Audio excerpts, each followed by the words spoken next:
Hello, this is Future Grug coming to you from about 30 hours in the future, actually. Coming to you just to say that this was going to be a Let's Play of Caves of Qud, but we're going to have to do this as a Let's Try. This game is amazing. This game is great. If you like roguelites, if you like role-playing games, if you like games where you aren't so worried about the graphics, even though the sprite work in this game is amazing. The sprites look amazing. The graphics are great for this type of game. You should buy this game. I highly recommend this game. Unfortunately, this game is massive. It has so much more in it than I'll be able to adventure. And I hit a setback in the game that set us back far enough that I don't think I'll be able to catch up. Especially with some other games coming out that I need to start recording. I just won't have time to continue through Caves of Qud.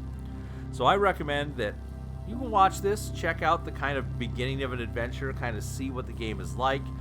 We got about 30 episodes or so recorded that you're going to be able to see and watch through that we'll have coming out.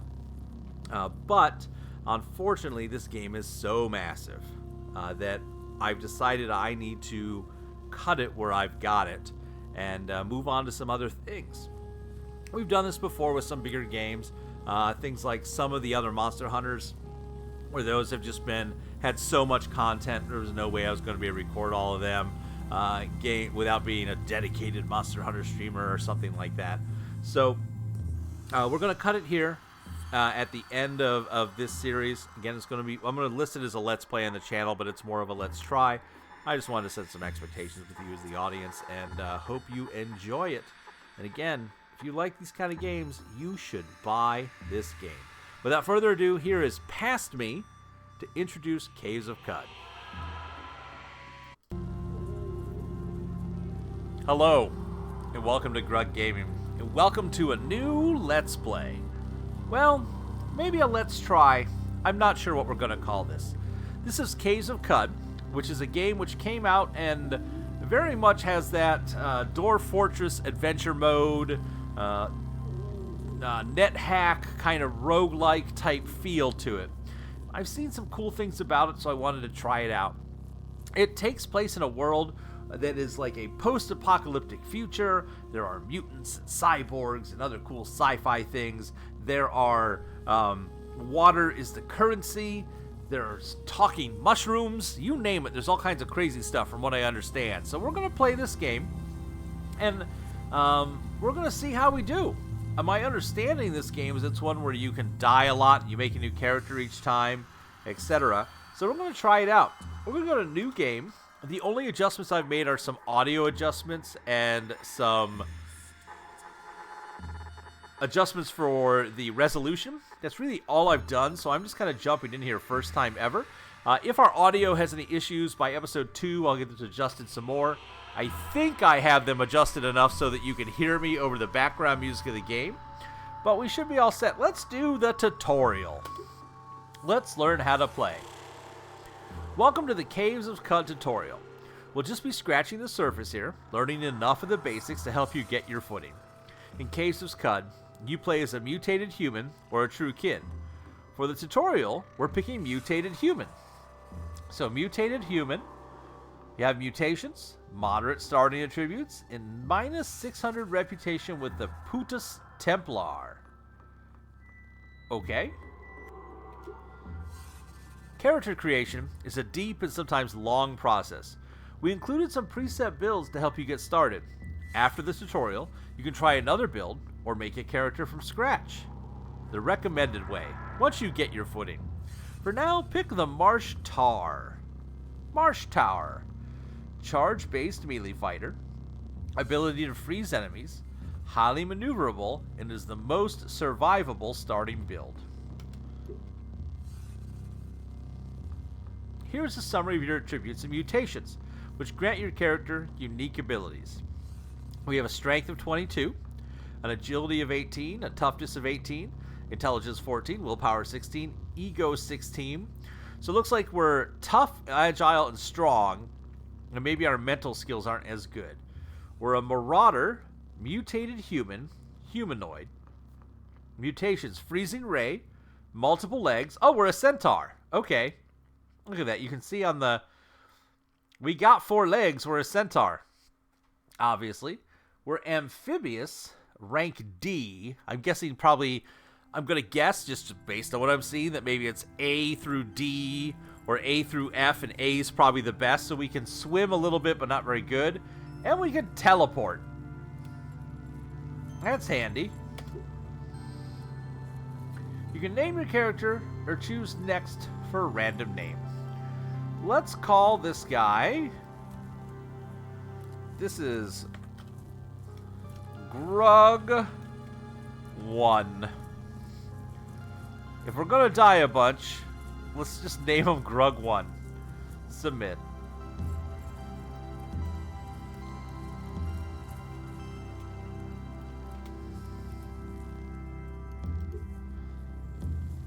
Choose our starting location.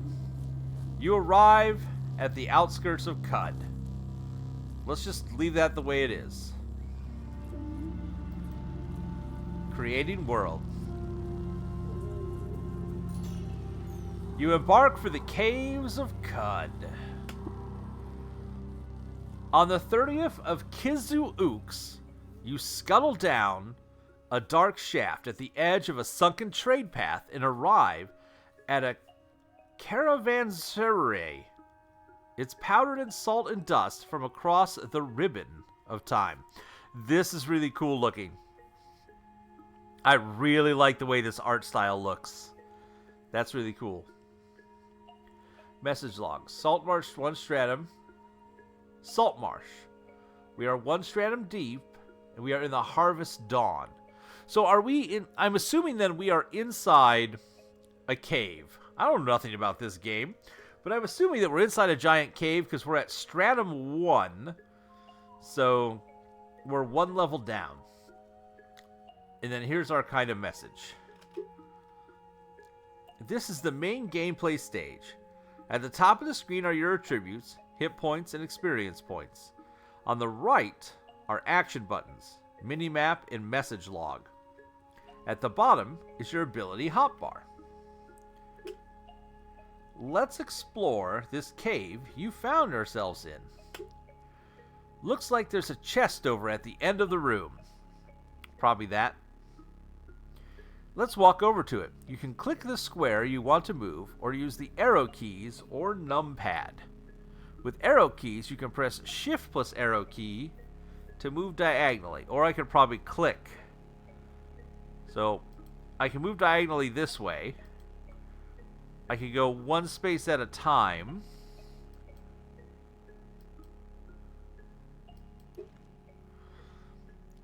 A torch. When it's nighttime, or when you're underground, you need a torch equipped. Select it. So A, B, I could do it all with this, or I could do mouse driven. Mouse driven seems to might be a little bit easier for some things here. We'll see. So we'll grab this torch. Let's equip it, auto or manual. Let's just get it. Oh, we have to. It wants us to equip it auto. Equip the dagger too. A dagger looks like it's got a 5 something, and it does maybe 1d2 damage. Let's explore further into the new cave. Okay. There's nothing in that. Would you like to store an item? No. Okay, so I can hit spacebar. I was able to redo it. So let's go further into the cave. Kind of make our way. Okay. Ooh. What's this? Some sort of creature. Take a closer look at it. Press L or right-click on the Snapjaw. Snapjaw Scavenger. Let's inspect it. Tussocks of fur, dressed skin stretched over taut muscle. Upright she stands, but she looks ready to drop onto 4s. Her snout snarls and her ears twitch. She barks, and her hyena tribe skin answer. Swarmer. The creature receives +1 to hit in melee and +1 to penetration rolls for each other hostile swarmer beyond the first who is in another square adjacent to her target, currently +0. They can bite, and it's in perfect condition. Looks like it is hostile. Looking at a creature shows its description and some other important details. Every object in the world can be looked at. Snapjaw's hostile. Let's get ready for a fight. Okay. How will we get ready for a fight? Show effects. There are no active effects. Target. All actions are turn-based, meaning you take a turn, then another creatures take a turn. For the most part, creatures won't act until you do. If you ever get panicked, just slow down. Consider your next move. There's no rush. Take a step towards the Snapjaw. Okay. You can attack a hostile creature by moving into its square. This is called bump attacking. So let's move into it. Woo! You killed the Snapjaw and earned some experience. It looks like they dropped a piece of equipment too. Press Control in space, then choose a direction, or press right, okay, so I can right-click on stuff for these options. So we hit 3 times for 4 damage with your bronze dagger. The Snapjaw Scavenger died. We got 10 experience points. We need 220 for the next level. Okay, let's right-click on here. Leather armor. Looks like 2 defense. Let's get it. Let's take a look at the equipment screen. Press E. Or is one of these equipment? Minimap. Nearby items. Oh, this is like what's in your sidebar over here. So, wait. Character sheet. Move. Auto explore. I've got to fix my screen. Somehow I got a little bit of it off. Okay, there we go. This may mess up the resolution. I hope it doesn't. Please don't. Okay, there we go. It didn't mess up the resolution. Okay. Down here, I've got some shortcuts, it looks like. I could run or not run. Is there a button to get me into my inventory, though?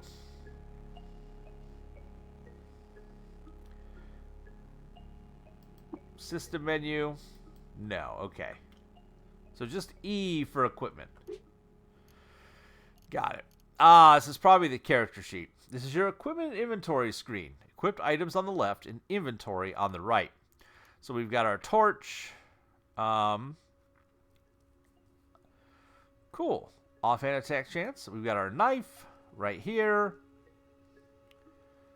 Strength bonus cap 1. Short blades. Okay. Stuff here, and then here is what's in our inventory. We have 9 torches. Okay, so that's what I was trying to look at. So we have $32. Dollars is so see, we have 32 drams of water. $32. We're carrying 41 of 349 pounds, and I noticed that up here, 41 of 349 and money. So a quick reference, it looks like up here for our equipment load and our money. Let's look at the leather armor you picked up. Armor has an armor value. This is an armor value of 2 and a dodge value. Dodge value of 0. Both help avoid damage. Let's equip it. So, boiled goat leather was cut to a cuirass and fit. So I clicked on it and I can equip. You can also equip items by dragging them from your inventory to the equipment slot. By the way, you have several other tabs in your character sheet. Feel free to explore them later. Well, can I explore them now? Like, can I look at skills? Oh my goodness. Alright, so I have skills in axe. I'm apparently really good with axes. Okay. I have cooking and gathering. I have tactics. I have wayfaring. I can make camp. I don't have skill. Ooh, rifles. Custom, folklore. Short blade, which is what this is. Long blade, swords and stuff. Okay. Achievements and powers. Again, there's my stats that we saw before. Quickness is how fast you are. Move speed is how fast you move or walk. Armor value is now 2 because we put on our armor. Dodge value and that. We have our freezing ray. Which looks like it does a 9 square ray of frost, the direction of your choice. Multiple legs. We can carry more and move fast. Amphibious. Oh no. This is a physical defect. My skin must be kept moist with fresh water. You pour water on yourself rather than drinking it to quench your thirst. You require about 2/3 more water than usual. Frogs like us more. And teleportation. You teleport to a nearby location. Gotcha. So you can kind of boop yourself somewhere a little bit. We have our equipment. Tinkering. You don't have any schematics, so we can do some kind of building.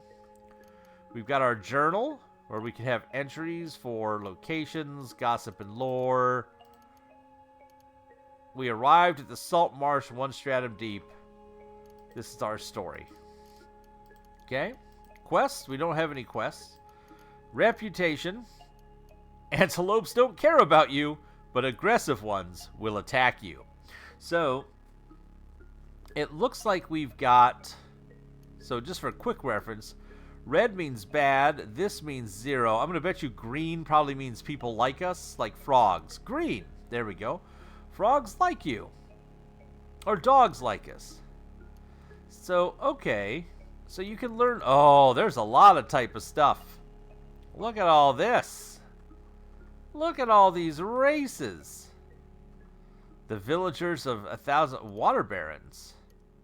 Winged mammals don't care about you. Worms dislike you, but docile ones won't attack you. We're not welcome in their holy place. So watch out for worms. Message log, things that happened on the right-hand side. Cool. Got it. Keep moving down the passage. Okay. Looks like we've got a turn here we could take, but they want us to keep going straight. They want us to go all the way over here. This is what I was looking for. Aha. So we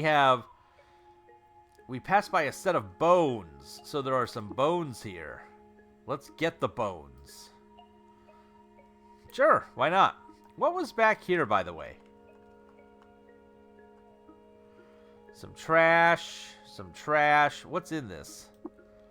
A woven basket? Open. Okay. A large boulder. Some rubble. A clay jug, which is empty. And a small boulder. So right-clicking really can tell me a lot. If I right-click on stuff. Like, what's here? More bones.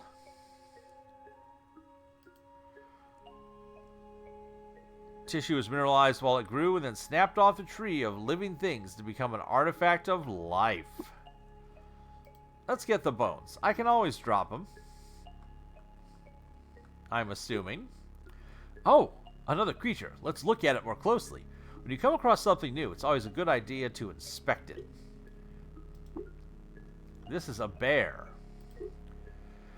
The grizzly bear is huge and wild. He has devoured the infant child. The infant child is unaware. He has been eaten by the bear. Physical features: bite, claw, and claw. This guy is badly wounded. It's a bear!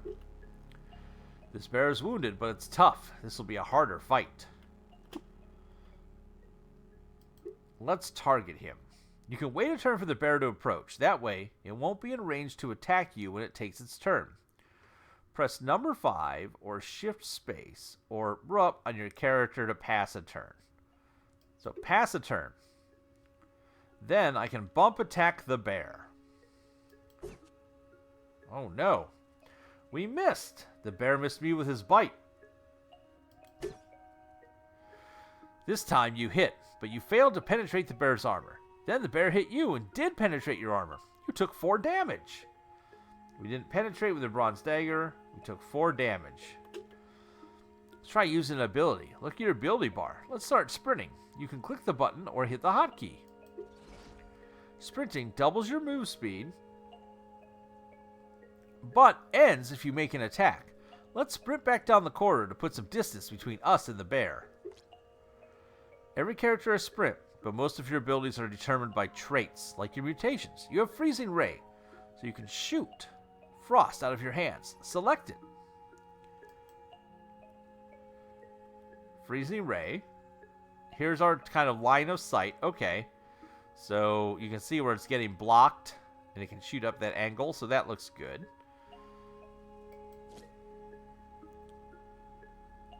You emit a freeze ray for your hands. You stop sprinting. Every character has sprint. I shot it. Did it not work? Did not my... Oh. Hold on. My sprinting is off. Aha! You emit a freezing ray. The frozen bear takes 4 damage from your freezing effect. The frozen bear dies. You gain 150 experience points. And then we did another thing from our hands. The bear is dead. Looks like it dropped something too. But first, let's use this opportunity to heal. You regain hit points naturally as turns pass. You can pass a few turns by waiting. If there are no hostile creatures, you can rest until healed. Press... I'm assuming they want the wait menu. Wait a turn, wait until healed. The bear's dead. Looks like it dropped something too. What do we got here? An odd trinket. Let's examine it. You identify the trinket as a chem cell. It's a chem cell. It can be used later to power other artifacts you find. Awesome. Let's get that. Let's move on. Keep exploring.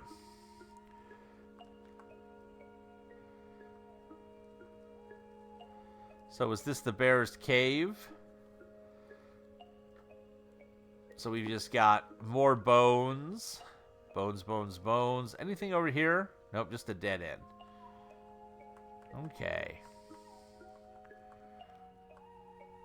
Let's move. Keep exploring. What's this? Gnawed water vine. Salt gathers in its furrows. It's knotted with moisture swollen wafers in place of leaves. It appears to be half eaten. Let's not attack the water vine. Oh. The whole game world is a series of contiguous maps. Our passage continues off screen. Let's follow it. Walk north. Okay. Looks like there was some sort of battle to the north. Let's grab what gear was left behind. Oh, there's all kinds of stuff here. Alright, what do we got?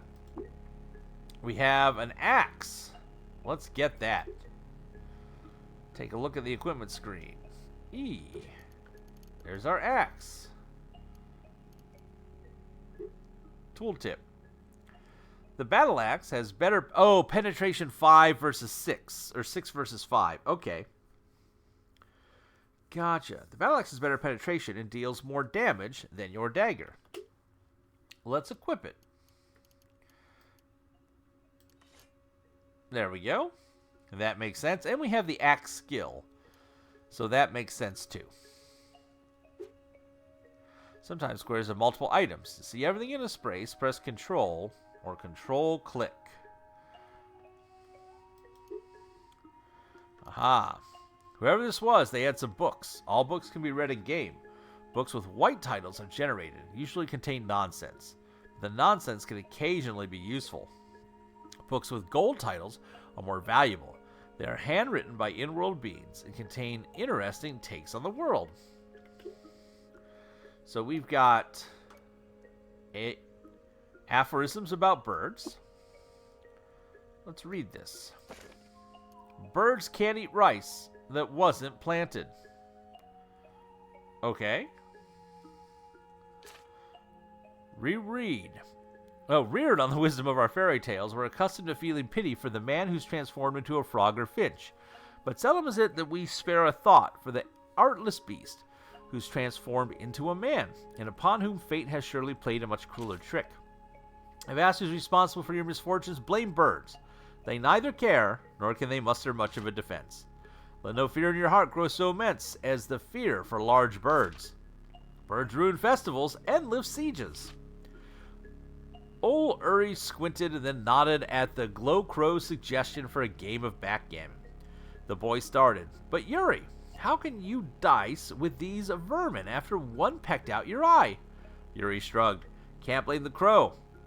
He was going to peck, whether my eye was there or not. The sighting of a crimson swift augurs the death of an aged water baron. A silver thrush heralds a fossil harvest bountiful in chrome. But the tongueless Kagu, stay far from a tongueless Kagu, far and farther. Some birds breathe fire. My meaning here is plain. Atop the spindle, where debris and birds go. Interesting. Let's take that book. Eat star apple and drink water sip, unabridged. You read a few of the legible excerpts from Eat This. It will blink, and it is. And then we have some water skins. Let's get those. 32 drams of fresh water. Keep exploring. I will. But first, what's this? A bedroll. A goat wool bed fastened with canvas ties. Get out of my way. Thing, let me explore where I want to explore. Finally, a staircase. Walk over to it. Okay. We can click this button to ascend the stairs, or press hyphen. We'll use the button. Would you like to walk to the nearest stairway up? Yes. Ascend. Aha! We have ascended. What is this? Bizarre contraption. Knobs and rivets crisscross the inscrutable machine. It's currently under no effects. What's that?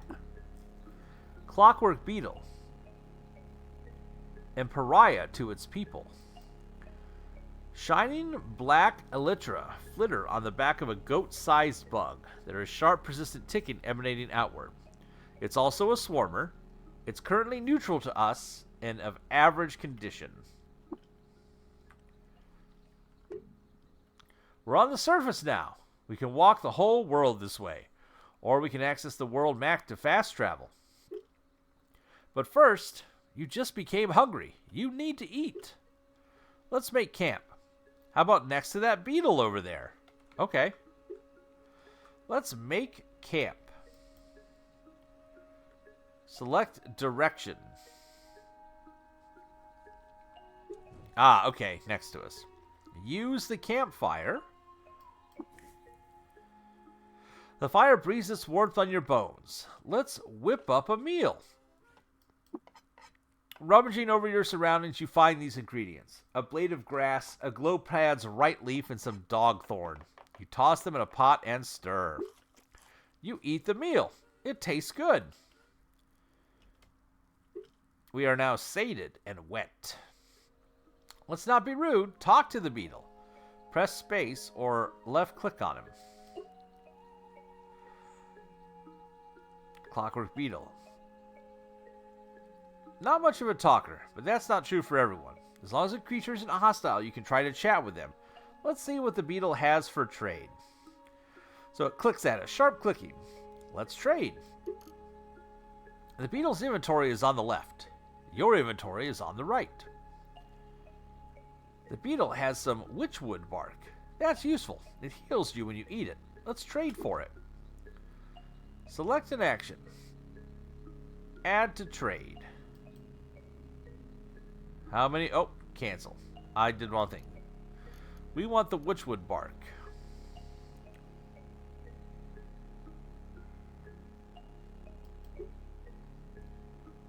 We don't need this dagger anymore, so we can trade it away.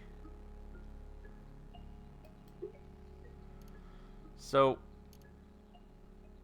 complete the trade. I don't understand what I'm trading. So I see that I'm trading this, which is worth $1.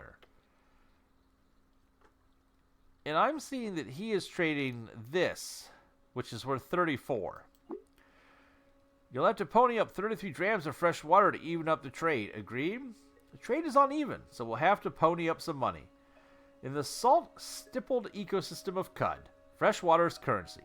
You need to drink it too, so don't spend it all. But we have quite a bit, I think. Where can I see We have 96 drams of water, so I'm okay with that. Yes. Trade complete. There we go. We have traded. Live and drink. Now, to go to the world map, try ascending again. You click this button or press. Oh.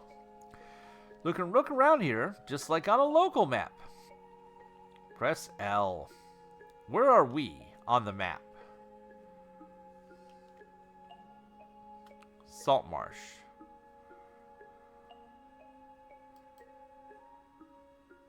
Jungle. Where am I? There's a village to the north called... Oh, there I am. There's my body. There's a village to the north called Joppa. Let's go there. Press number 8 or click on it. Cool. You can now click this button. Okay, so we ascend to the world map from where we are, and then we descend to the location that we are standing on. Joppa is a village. Everything you learned in the cave applies here too. Those are like caves with high roofs. You can see a list of points of interest by clicking this button or pressing backspace. This will grow as you explore more of the map. Choose Mehmet. Looks like a dude.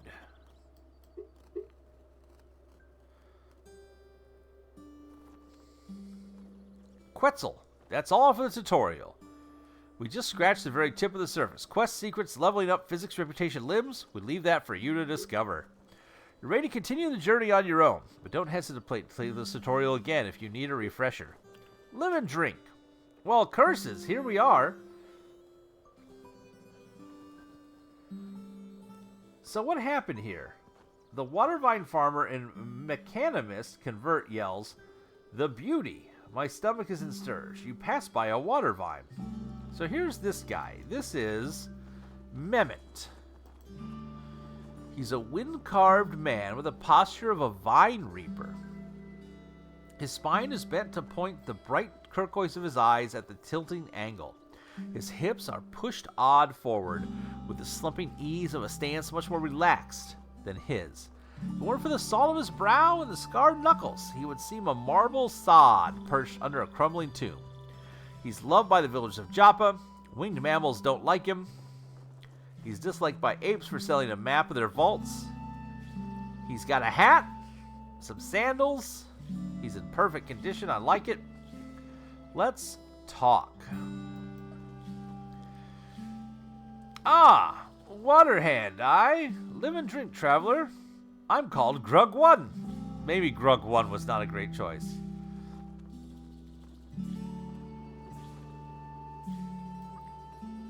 Mehet, the tongue says. Live and drink, Grug1. Tell me about Joppa. Watervine farm in the lap of the marsh. You suck the moisture out of vine water, yeah? We tend the plant here. Tell me, I'm in search of work. I have it then. Something is eating our water vine. Round beetle moon. Kurun says he saw a creature, spider-like, sinking in the brine, but no cave spider would dare get so near Warden Stomps. I tasted a bit of red fleck in the pool. Shale like we find in the soil by the red rock. Okay. To Red Rock, just about 2 parsangs north of Joppa. Kill the vermin, bring one's corpse back. For seeing what it is, Elder will take care to pay you after. Water hand? Sure, I'll accept this quest. What's eating water vine? It's the quest we picked up. I'm noticing that we're hungry. So let's make camp. Let's whip up a meal.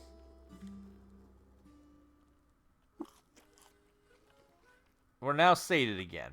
Okay. What do we have here? Salty water. Salty water. Let's just look around, see what else we have. So we've got some buildings, it looks like. In here, we have a door. What do we have here? 34 drams of fresh water.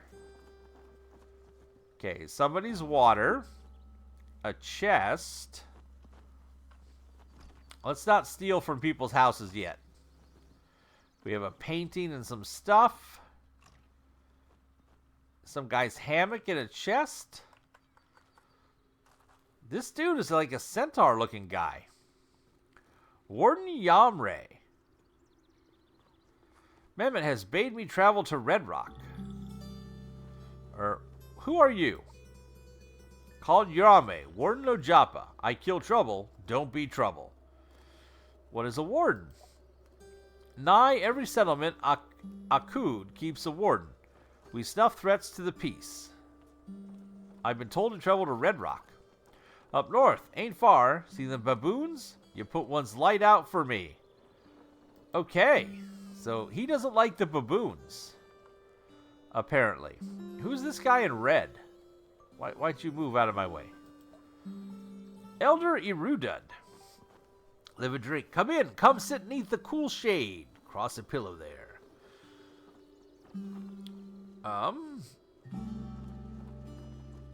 Do you sell wares here? Here, speak to my daughter through the east door for herbs. And sitting Tam in the southeast has all manner of trinket against his chest of drawers. So, east of her for herbs, southeast for the other guy.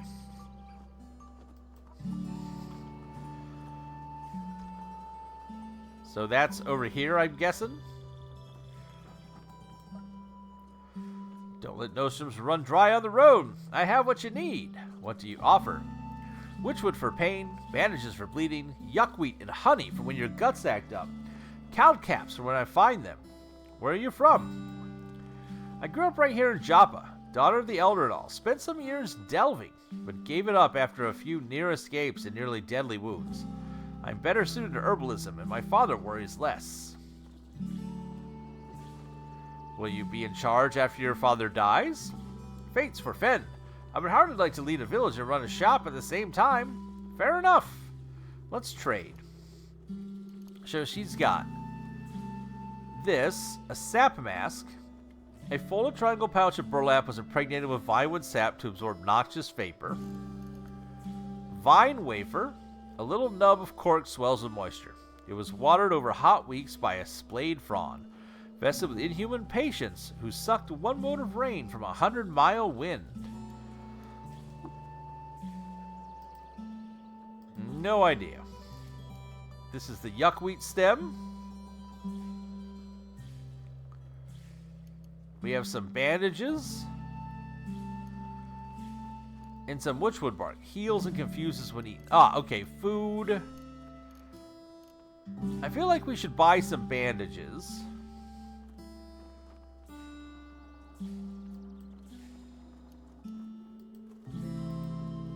Oh, they're $2 a piece.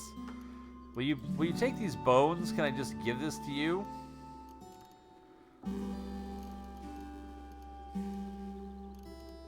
And $11 a piece. Gotcha.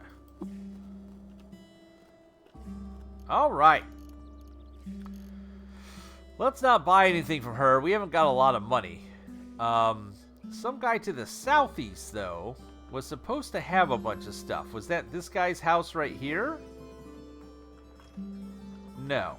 There's the other shop. There we go. Probably this bird-looking guy. Tam, Dormont Merchant. I'm Grug. Who are you? It's a pleasure to know you, human friend. Grug, I am Tam. Do you live here? Joppa's my home. I walked Morgia in the caverns of my brethren in the Saltback, but upon meeting Elder Uhtred, I knew that once to settle down here. You will understand, friend human, if you speak to him. What kind of creature are you? I am Dromad, human friend. Some say Saltstrider. Do you know this? I do not. My people have walked the salt for thousands of years, meeting every creature that lives and thinks. From Pale Sea to the Marsh of Joppa, and under the hanging hills, our chests are drawn. Well, that's interesting. Let's trade. Oh, he's got all kinds of stuff. He's got armor. He's got small smoky tubes. A weird artifact. He's got some food. Fire and gaster paste. Well, that's crazy. He's got some vine wafers. He's got torches. Daggers, hammers. He's got a hand axe. We're armed with an axe. I think we're good. He's got a musket. Do you have to buy ammo for the musket? Probably. One buckler, copper nugget. And he's got some water skins. We have these water skins. Why does it not show our water? Oh, this is supposed to be empty water skins, so we have 3 empty ones. Why can I not see how much water I have? That's my question. Ooh, I can sell him my books for stuff. Can I see, like, how much money he's got to spend?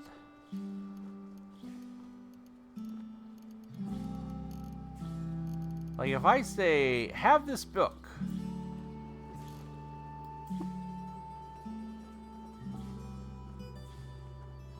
Tam will have to pony up 23 drams. Yes. Trade complete. Okay. So now, if I leave him, where's my water he just gave me?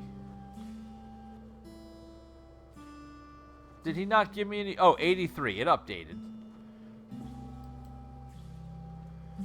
Okay. I guess I just have to know what I have when I go in. How much can this hold? Mark important. Drink. Look. Doesn't say.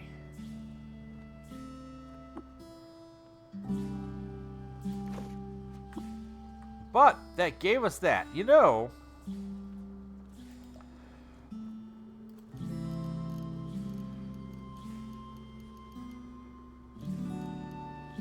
I'm going to stick with the axe we have.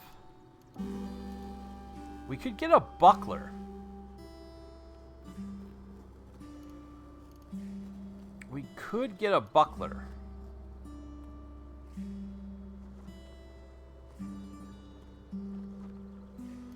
And this thing makes it so our water doesn't weigh against us. Well, we'll wait to that. We don't need to spend our money all here. Right? I can't examine stuff I don't have. You know what? Let's go. Let's go north. Oh, no. Let's go back here. Ascend to the world map. There's the red rock. Descend to red rock. You have finished the step. Travel to red rock of the quest, What's Eating the Water Vine? We gain 50 experience points. Welcome to the red rock area. Okay, we got some trees. Witchwood tree. Golden fronds unfurl where the desert wind moistens. Pieces of bark collated into tiny intersecting rings have been chewed off by wood grazers. I'll tell you what, we're at 42 minutes. We are hungry. Let's make a camp. Let's whip up a meal. We gather what's around, some stuff. We toss them in a pot and stir. We eat the meal. We're sated. Let's go ahead and we will end this episode here. And we'll pick up the Adventures of Grug 1 when we return to Caves of Qud and see what happens here at the Red Rock. So until then, I want to say thanks for watching. Please tell your friends. Feel free to like, comment, subscribe, and as always, we hope to see you soon.